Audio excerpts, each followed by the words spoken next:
नमस्कार दोस्तों। एक बड़ा फैसला हुआ भारतीय लोकतंत्र के इतिहास में, भारतीय संवैधानिक लोकतंत्र के इतिहास में पहली बार लोकसभा अध्यक्ष पद के लिए चुनाव होगा। यह चुनाव जब होगा तो यह संदेश जाएगा कि भारत में लोकतंत्र को लेकर के, उसकी परंपराओं को लेकर के सहमति नहीं है। देश के अंदर कोई ऐसा है जो फांसीवादी तरीके अपना रहा है, जिस कारण से आज उस सदन का कस्टोडियन एक मत से तय नहीं हो रहा है। और जब सदन एक मत से अपना कस्टोडियन न तय कर पा रहा हो तो वो दुनिया में क्या बात करेगा। जो सहमति नहीं बना पा रहा है कि सदन का कस्टोडियन कौन होगा। जी हां, आज यही हालत पैदा। हम यदि बात करें, जब से हमारे देश में लोकसभा, राज्यसभा, संविधान अस्तित्व में आए, तब से लेके आज तक ऐसा नहीं हुआ था, लेकिन इस बार होगा।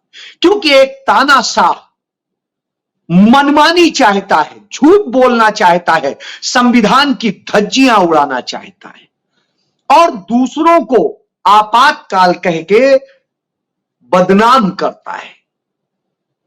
क्यों ये कर रहा है, इस पर बताता हूं। सबसे पहले बात करता हूं कि भारतीय संविधान, जिस संविधान की बात चल रही है, बार बार दुहाई दी जा रही है, जिसके आधार पर तमाम चीजें कही जाती हैं, उसके अनुच्छेद 93 में स्पष्ट तौर पे कहा गया है, लोकसभा यथाशीघ्र 2 सदस्यों को क्रमशः अध्यक्ष और उपाध्यक्ष के रूप में चुनेगी।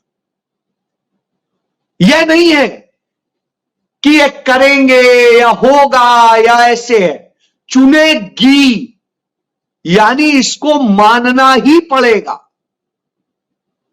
यह स्थिति है। और यह भी नहीं इसमें है कि दोनों का अलग अलग चुनाव होगा। तो आप समझ सकते हैं, ऐसी स्थिति में जब सरकार कह रही हो पहले हमें चुन जाने दीजिए, फिर बाद में उपाध्यक्ष का चुनाव करा लेंगे। क्यों? संविधान को आप नहीं मानते, उसकी धज्जियां उड़ाते हैं। पहला ही आपने उदाहरण दिया कि आप संविधान को नहीं मानते हैं। प्रोटेम स्पीकर जो कार्यवाहक होता है 2-3 दिन के लिए, उसकी नियुक्ति में भी आपने मनमानी की और सीनियर मोस्ट को हटा दिया और जूनियर को रखा। बहरहाल, विपक्ष के साथ में राजनाथ सिंह की, जो भारतीय जनता पार्टी के प्रधानमंत्री के बाद में सेकेंड नंबर है, पूर्व राष्ट्रीय अध्यक्ष हैं और देश के सैन्य मंत्री, उनके साथ में चर्चा होती है और चर्चा में यही बात आती है। विपक्ष कहता है कोई बात नहीं, सहमत से, पूर्ण सहमति से अध्यक्ष चुना जाए और उपाध्यक्ष जैसे परंपरा रही है विपक्ष को दिया जाए। लेकिन इस पर भी सहमति नहीं बनने पाई। उनका अच्छा बताएंगे, अब बताएंगे कौन, अपने आका से पूछेंगे तब बताएंगे। जब आप में क्षमता नहीं है तो आप मीटिंग क्यों करते हैं। बहरहाल, नतीजा क्या हुआ कि उन्होंने नहीं बताया और कांग्रेस पार्टी ने विपक्ष की तरफ से उस दलित सांसद को, जो सबसे सीनियर सांसद है, पूरे सदन में सबसे सीनियर है, उन्हें के सुरेश को विपक्ष का स्पीकर पद का कैंडिडेट घोषित कर दिया और उनका नामांकन दाखिल करा दिया। अब आप समझ सकते हैं, बिल्कुल झंझलाहट है, बिलबिलाहट है। और ऐसी स्थिति में पूरे सोशल मीडिया में भारतीय जनता पार्टी के तमाम नेता, तमाम वो संगोष्ठियां कर करके क्या कह रहे हैं कि अरे ये तो काला दिन है। बिल्कुल काला दिन है। आपने आज काला दिन बनाया है, इस संवैधानिक इतिहास में पहला काला दिन। वो कहते हैं आपातकाल लगाया था इंदिरा गांधी ने। जी हां, लगाया था। बाबा साहब भीमराव अंबेडकर के बनाए संविधान में उन्होंने व्यवस्था की थी, अनुच्छेद 252 से 260 तक आपातकाल का ही जिक्र है और उसी के तहत आपातकाल लगाया गया था। मंत्रिपरिषद ने इसका फैसला लिया था, दोनों सदनों ने इसे पास किया था और राष्ट्रपति ने इस पर मोहर लगाई थी, फखरुद्दीन अली अहमद। जब यह लगाई थी तो क्यों लगाई थी, इसके लिए उन्होंने लिखा था कि मैं इस बात से पूर्णतः अस्वस्थ हो गया हूं कि इतने हालात, गंभीर हालात पैदा हो गए हैं कि यह आपातकाल लगाना पड़ रहा है। और आपातकाल सिर्फ 1975 में नहीं लगा था। आप याद करिए 1962 में चीन भारत युद्ध के भी समय लगा था और उसके बाद में 1971 में भारत पाकिस्तान युद्ध के भी समय में लगा था, जब भारत ने पाकिस्तान के 2 टुकड़े किए थे। यहीं से आपातकाल लगाने का सिलसिला शुरू होता है। मैं इस पर जाऊं इसके पहले मैं एक छोटी सी घटना बताता हूं। मैंने खुद वो खबर लिखी थी, उस खबर को आपको बताना चाहूंगा कि अपना संपादकीय लिखा था उस समय, और यह संपादकीय था 14 सितंबर 2015 का। इसमें है, तो जनता पीएम विजिट को माने काला दिवस। यह मैंने क्यों लिखा था, क्योंकि जिस तरह की घटना हुई थी उसके कारण लिखा था। मैंने लिखा था, लोकतांत्रिक इतिहास में बीते 11 सितंबर को काले दिन के तौर पर देखा जाए तो उसे गलत नहीं कहा जाएगा।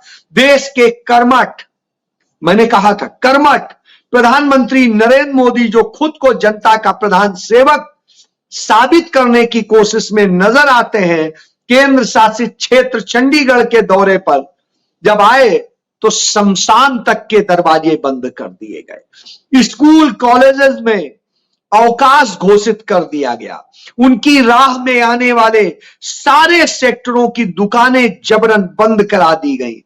लोगों को दुकानों के आगे खड़ा होने तक की इजाजत नहीं रही और तमाम जो विरोधी दल के नेता थे, छोटे छोटे कार्यकर्ता थे, उन सबको घर से गिरफ्तार कर लिया गया और थाने ले जाकर के रख दिया गया। पूरे शहर में कर्फ्यू जैसे हालात हो गए और आपात हालात जैसे दिखाई दे रहा था।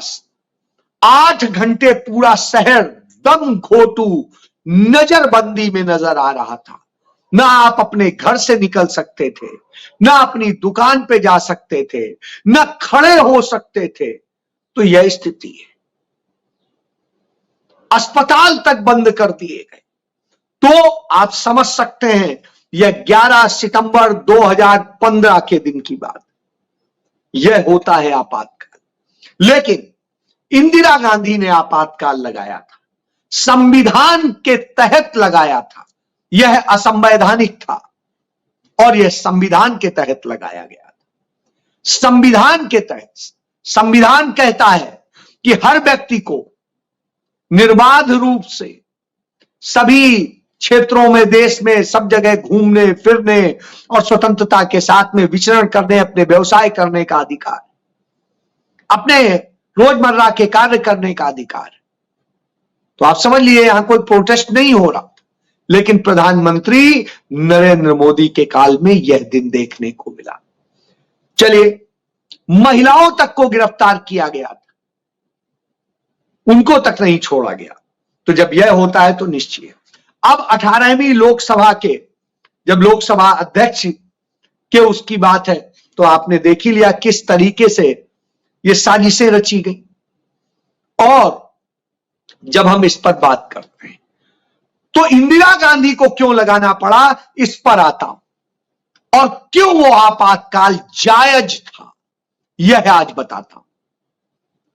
जायज इसलिए था क्योंकि जब भारत ने पाकिस्तान के 2 टुकड़े किए बांग्लादेश बनाया, तब अमेरिका के राष्ट्रपति निक्सन ने भारत को धमकी दी कि आप यह ना करें, बांग्लादेश ना बनाएं, यदि आप यह करेंगे तो हमारा 7वां बेड़ा आएगा और आपके देश से हम निपट लेंगे।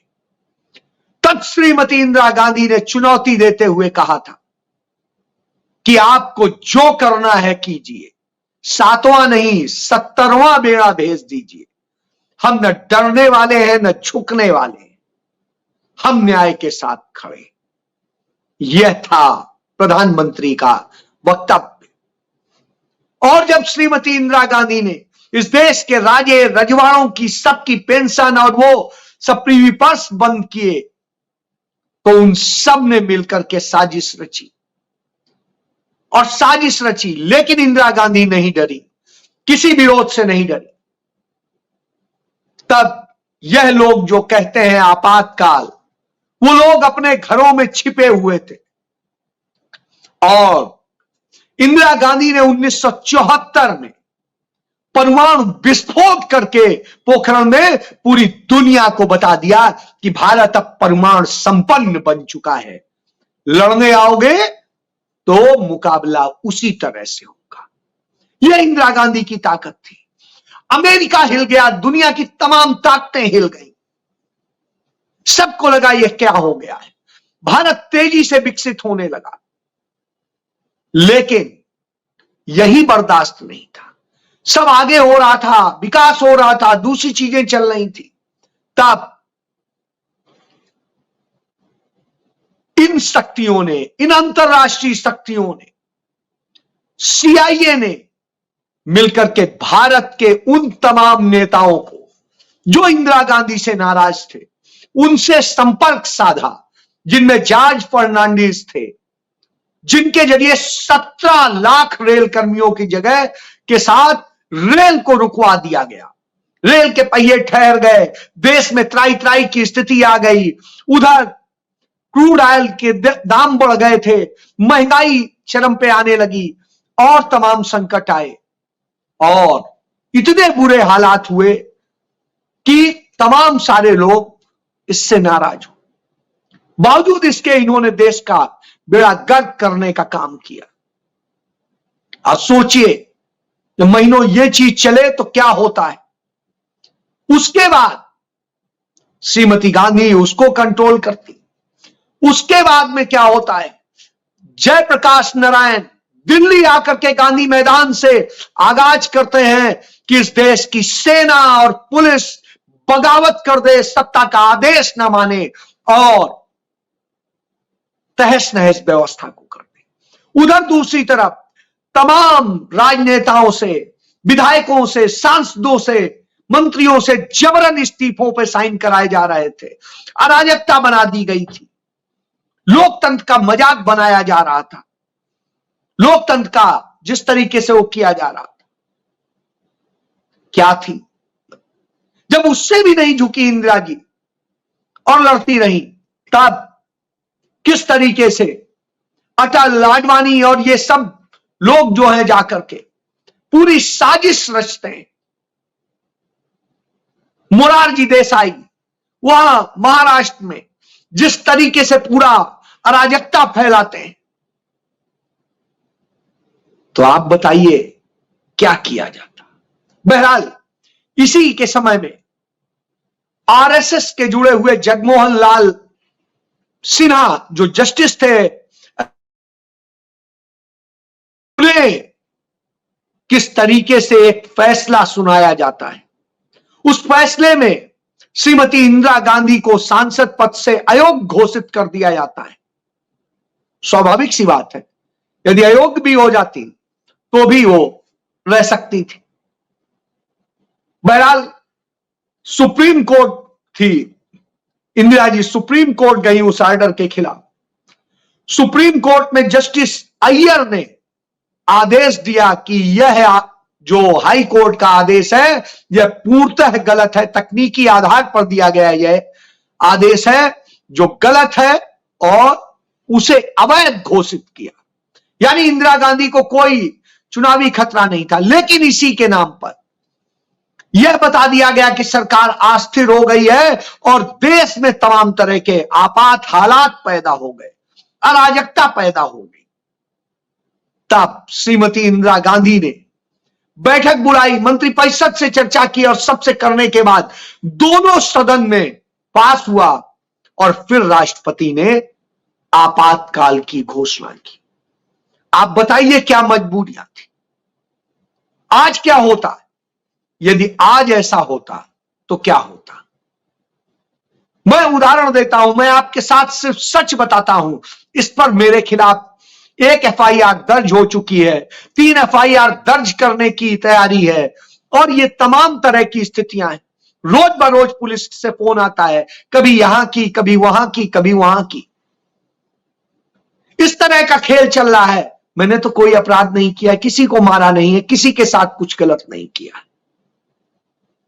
यह आपातकाल से भी बुरा होता है।